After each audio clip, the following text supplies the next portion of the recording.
Halo guys, balik lagi sama gue Aditya Perdana Putra dan Gue Bogiva. Nah, dan pastinya di channel Setir Kanan. Dan di video kali ini kita bakal bikin video driving experience lagi seperti biasa.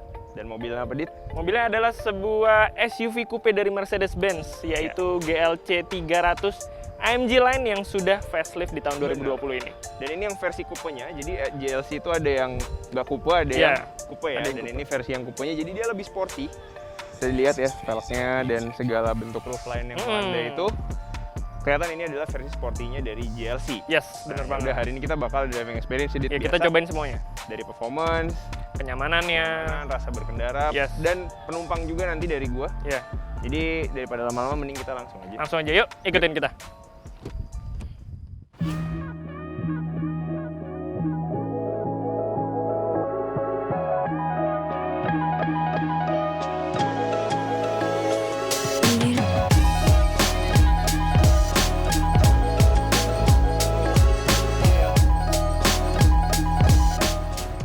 Oke guys, jadi kita udah keluar parkiran.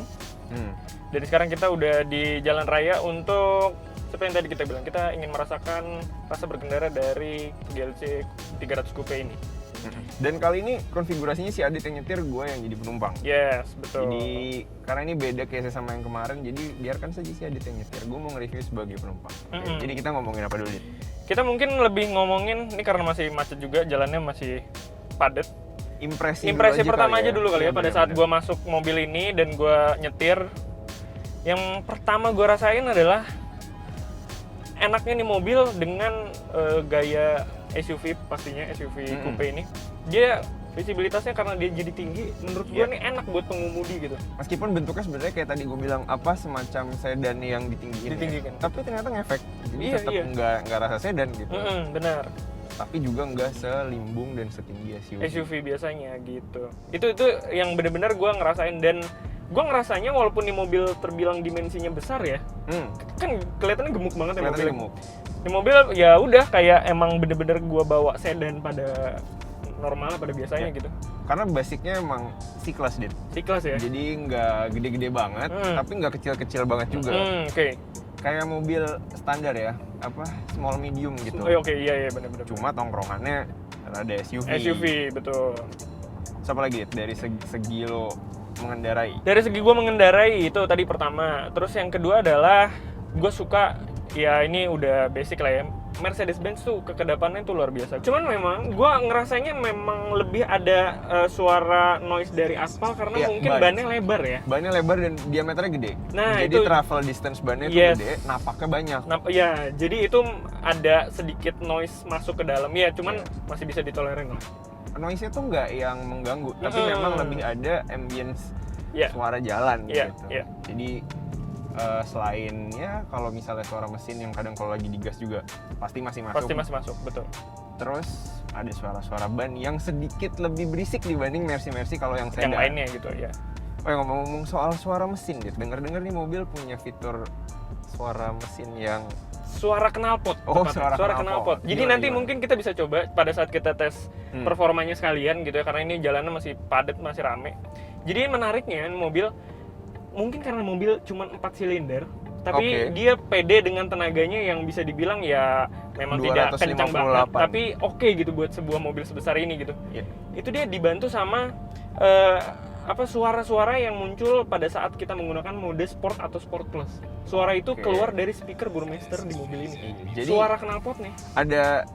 Ada gemuruh-gemuruh gimana ya? Gemuruh yang ini mungkin ada orang yang suka, ada yang nggak suka sih. Ada yang bilang ini fake, tapi buat yang seneng pengen cari suara, selain karena mobil ini kedap dan knalpot defaultnya itu bukan knalpot sport ya, ini opsi yang bisa menarik dicoba, aja gitu. menarik banget.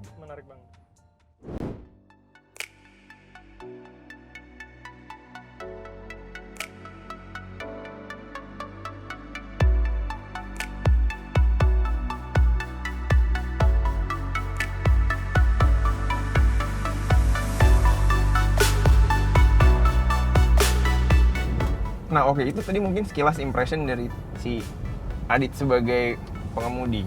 Kalau dari gua sebagai penumpang yang duduk di depan, sebenarnya impresi keseluruhannya sama sih, Dit. Kayak ya ini Mercy banget, mewah banget. Tapi gue lebih suka sama desain dashboard dan panel kayu. Jadi Mercy itu terkenal suka memadukan leather dan kayu. Gitu memang. Tapi terakhir-terakhir ini tuh mulai jarang di yang sedan ya. Kalau yang kemarin itu kita lihat dia sekarang udah black piano, black glossy, sama ya leather ya sama sih kalau itunya. Nah tapi kalau di sini 3 perpaduannya.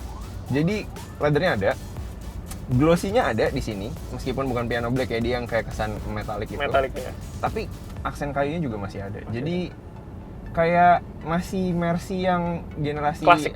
Iya, generasi klasik gitu. Meskipun ini memang panelnya bukan yang glossy wood, betul, coklat kayak mobil Mercy lo Iya, bukan. Itu beda, tapi masih kesan Mercy-nya kesan Mercy dapat. Dan ini mewah.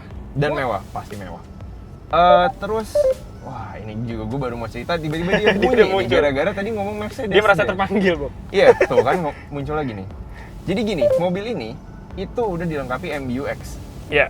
Tapi tampilannya beda sama yang waktu dipunyain A200. Kalau A200 itu kan dia layarnya kayak yang full display gitu kan. Ini udah full digital display, tapi dia positioningnya nggak nyambung gitu. Iya.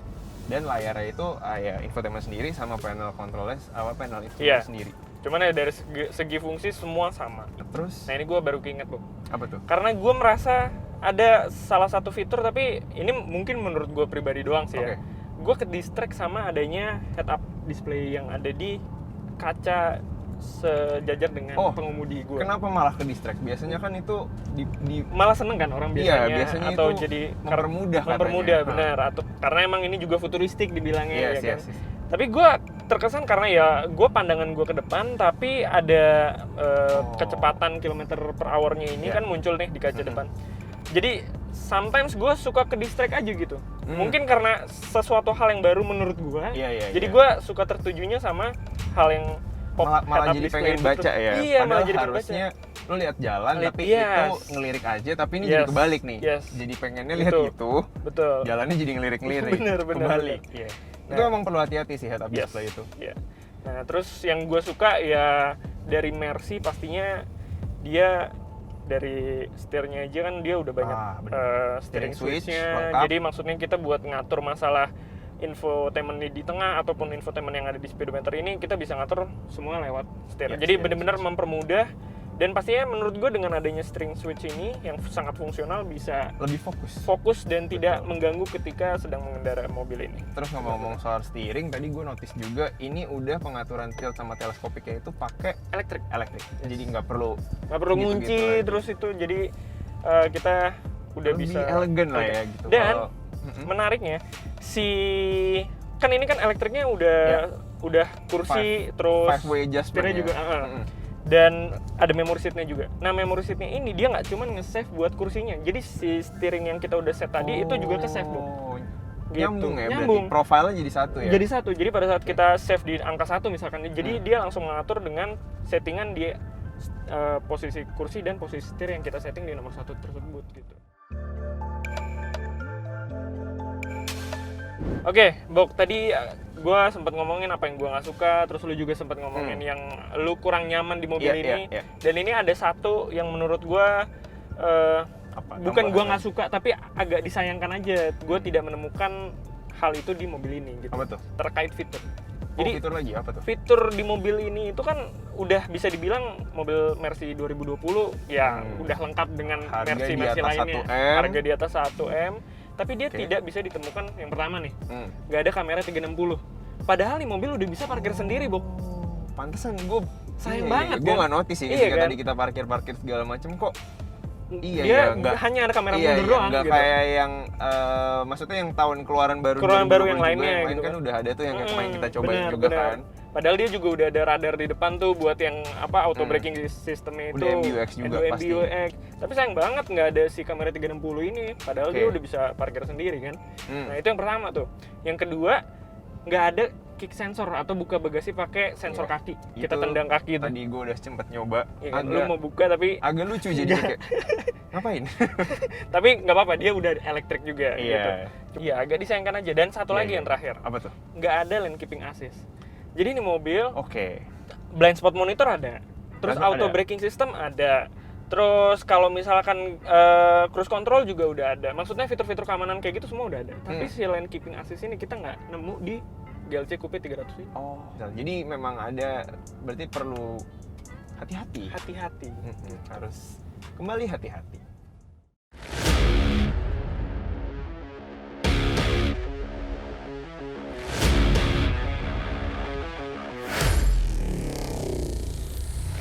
Oke, ini mumpung jalanannya agak kosong, kita mau coba nih dengerin yang tadi Adit bilang ya. Bedanya kalau kita ngegas pakai comfort sama pakai sport plus. Sport plus. Oke, jadi ini harusnya nggak tahu ya kedengeran atau enggak, tapi ini lagi di mode comfort. Kita coba cari jalan kosong dikit. Kalau nanti ada itu kita coba. Oke, mungkin coba dikit lah ya. Gas aja coba kita dengerin.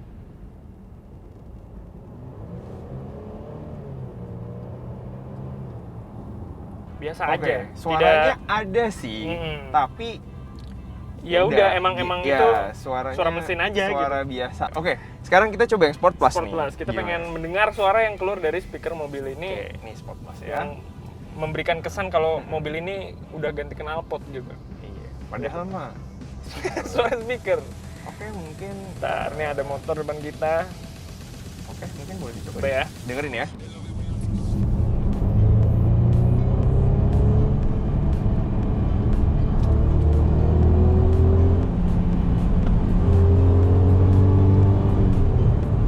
Berasa lah ya. Ya, beda jauh lah ya. Jauh sih enggak, tapi beda lah ya. Iya, tapi beda banget. Ada dengungan baru. Ada dengungan baru, benar. Yang tadinya tuh nggak ada. Benar. Yang mungkin membuat pemiliknya merasakan, oh ini mobil bukan 4 silinder nih. Gitu. Ini mobil sport juga ya. Ada bisa sportnya dikit gitu. Tapi menarik lah, maksudnya ya detail-detail kecil yang simple kayak gini menurut gue ya menarik aja gitu. Menarik. Belum tentu semua orang suka, tapi jelas menarik. Karena nggak semua mobil punya ya. Tapi ngomong-ngomong soal tarikan gitu ya. Mobil ini kan tadi 258 horsepower tuh. Cuma begitu lo tarik kayak gitu nggak terasa banget nariknya ya. Iya. Itu kalau gue nggak tahu sih. Cuma kalau menurut gue bisa jadi itu karena mobilnya satu dia tinggi. Iya. Dan dua dia suspensinya memang suspensi yang ini suspensi SUV kan nggak sekeras suspensi sport. Jadi ketika ditarik itu masih ada balancing lah, nggak yang bener-bener lo langsung ikutin gerak mobilnya. Makanya kerasanya memang bukan mobil sport. Tapi ya oke lah, karena menurut gue ini masih ada tenaganya karena nih mobil 4MATIC alias all wheel drive. All wheel drive plus transmisinya jangan lupa. Nah, 9G-tronic. Jadi dia ada 9 percepatan. 9 percepatan khas Mercedes. Artinya mobil ini itu gear rasionya mepet-mepet sehingga dia perpindahan gayanya tuh cepet dan mulus. Ditambah selalu ditahan di RPM rendah. Nah, dengan begitu, dengan adanya si teknologi 9G-tronic ini, mobil bisa dikatakan lebih irit lah. Gitu. Dia konsumsi bahan bakarnya katanya itu sekitar kalau dalam kota ya 18-19. Ya itu menurut gue untuk sebuah mobil besar dan Mercedes-Benz ya masih oke. 2000 cc turbo jangan lupa. Dan kalau luar kota itu lebih oke lagi. Pasti. 113 sampai 114. Karena jalan tol. Selama nggak digeber-geber. Selama kakinya masih disekolahin. Iya, kakinya disekolahin jangan lupa. Tapi itu tadi itu suatu angka yang menurut gue ya oke gitu buat sebuah mobil ini gitu. Oke, jadi kalau tadi gue udah nyoba duduk di depan, yang mana kursinya itu sudah semi bucket seat dan bisa diatur, pasti nggak ada masalah lah ya dengan legroom atau apapun gitu. Karena ya namanya bisa diatur gitu. Tapi sekarang kita di belakang, ini posisi duduk gue tadi.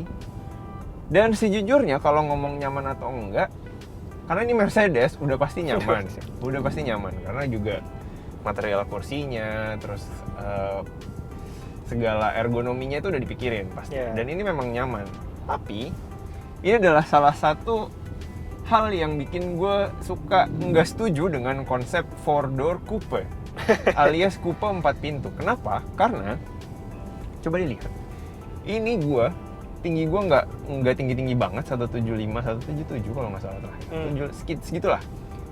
Tapi kepala gue tuh udah mentok gitu. Udah headroomnya udah nggak ada lah ya. Headroom practically nggak ada.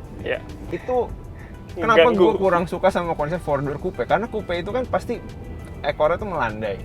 Dan itu tidak cocok kalau di belakangnya itu dikasih orang. Emang takdirnya itu udah 2 pintu ya udah. Harusnya 2 pintu. Nah, untuk masalah yang lu temukan di belakang tuh ada nggak? Maksudnya kayak agak lu sayangkan atau lu nggak menemukan satu hal di belakang atau apa? Mengingatkan gue di thank you.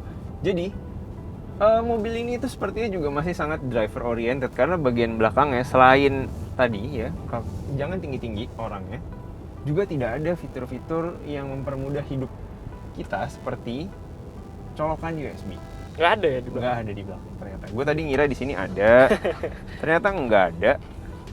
Dan AC-nya nggak ada pengaturan di belakang, jadi nggak triple zone ya, benar-benar ikut depan mau dingin ya dingin, belakang depan nggak mau dingin, belakang panas. Iya. Karena di sini cuma ada blower dan buka tutup blowernya. Oke. Gitu. Cuma untuk urusan speaker ini di belakang tetap oke. Karena di sini ada speaker Burmester itu juga ada tweeter dan apa namanya yang mid semua spektrum midnya. Dan di sini ada speaker lagi nih. Jadi untuk surround-nya memang sepertinya lebih enak di belakang dibanding depan ya, karena ada speaker yang di belakang. Ya, betul. Nah, untuk masalah ketegakan bangku belakangnya gimana? Nah, ini mungkin juga... Itu masih bisa diatur nggak sih, Bu? Kayaknya enggak sih. Gue nggak melihat ada tombol kayak di depan itu. Dan menurut lu, itu kerebahannya gimana? Nah, ini bisa jadi sebenarnya subjektif menurut gue. Untuk perjalanan jarak pendek, menurut gue ini masih nggak masalah sih. Masih oke. Cukup oke. Tapi ketika udah jaraknya agak jauh, apalagi kalau orangnya ketinggian dan kepalanya mentok, bisa jadi kurang nyaman. Karena dia tegak banget. Orangnya dipaksa untuk berdiri, duduk tegak nih. Malah nggak nyaman jadinya kalau lama-lama. Tapi kepalanya mentok. Gitu. Kalau misalnya agak landai dikit kan mungkin dia bisa gini gitu kan. Jadi agak jauh. Nah, tapi kalau misalnya ini dimundurin banget pun, kakinya juga ngepas. Mentok sih enggak mungkin ya, tapi ngepas. Oke. Cukup menarik lah pilihan desainnya. Secara eksterior sih keren banget. Iya, tapi ada trade off di bagian belakang seperti itu. Yes. Harus ada yang dikorbankan lah. Pasti harus ada yang dikorbanin. Setuju.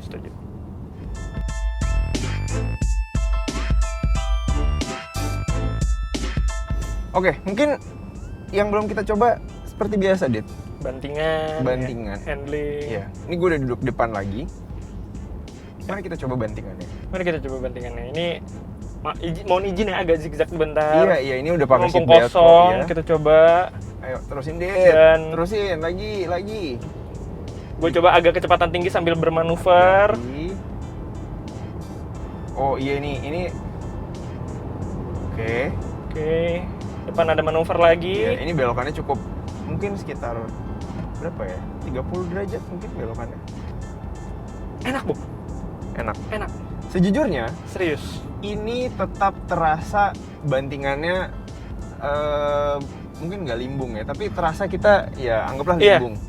Tapi stabil betul. Jadi, dia balance banget. Meskipun kita tadi kelihatan gini ya karena belok ke kiri dengan tadi berapa 70 ya? Iya, sekitar segitu, 70-80. Itu meskipun kita ke banting kanan, tapi bantingannya tuh enak. Lembut, betul. Jadi nggak kasar, nggak gitu, tapi dia menyesuaikan sama posisi belok.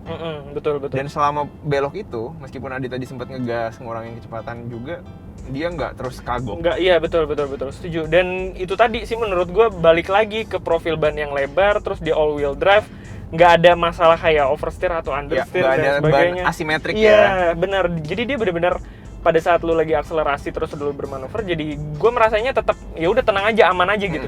Satu kata buat nih mobil, menarik. Banyak fitur yang menarik. Iya. Dan nyaman. Gue akan dengan senang hati menggunakan mobil ini untuk harian, untuk mau keluar daily, kota atau daily. Ya, setuju.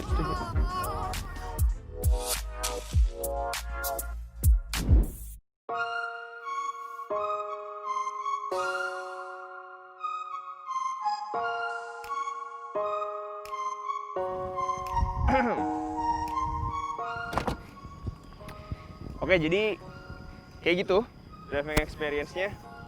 Gimana Dit rasanya?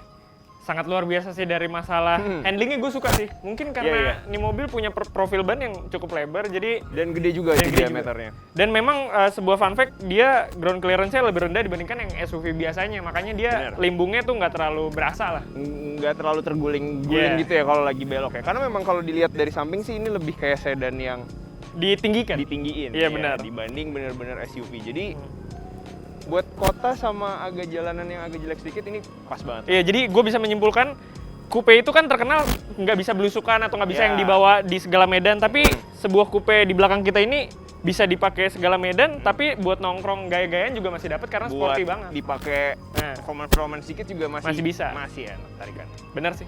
Oke, jadi paling kayak gitu aja video kita kali ini. Seperti biasa, jangan lupa klik tombol like dan subscribe-nya supaya kita makin semangat bikin konten. Betul banget. Terus pastinya stay safe dan see you on the next video. Bye-bye.